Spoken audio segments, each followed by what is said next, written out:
Bonjour et bienvenue à tous dans notre émission Pourquoi Padré. Aujourd'hui, nous avons une question de Martial. Qu'advient-il de l'âme des animaux après leur mort? Martial, la tradition chrétienne ne réduit jamais les animaux à de simples objets, sans pour autant confondre l'âme des animaux avec celle des humains qui, elle, est vouée à la communion avec Dieu. Évidemment, la vie de l'animal vient de Dieu et à ce titre, ils reçoivent de lui un souffle, une sensibilité, une beauté, et leur existence participe mystérieusement à l'harmonie de la création. Saint Paul ou encore Saint Irénée laissent entendre que toute la création attend d'être transfigurée et récapitulée dans le Christ. Une création transfigurée où les créatures retrouvent leur harmonie. Dans Isaïe, nous pouvons lire que le loup habitera avec l'agneau, que le léopard se couchera près du chevreau, ou encore que le veau et le lionceau seront nourris ensemble.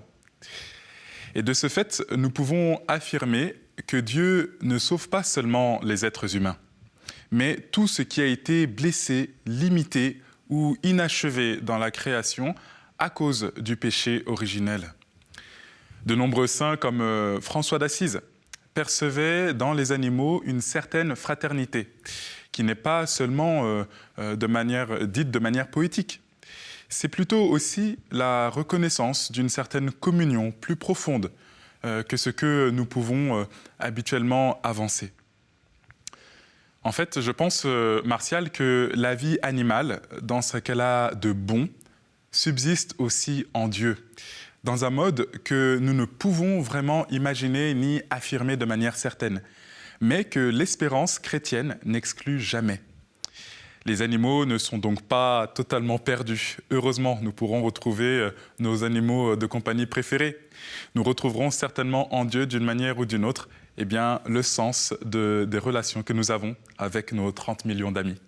Vous aussi, comme Martial, vous pouvez envoyer vos questions par email à cette adresse pourquoipadré@ktotv.com ou nous rejoindre sur les réseaux sociaux avec le hashtag pourquoipadré ou encore en visualisant nos vidéos sur ktotv.com. À très bientôt.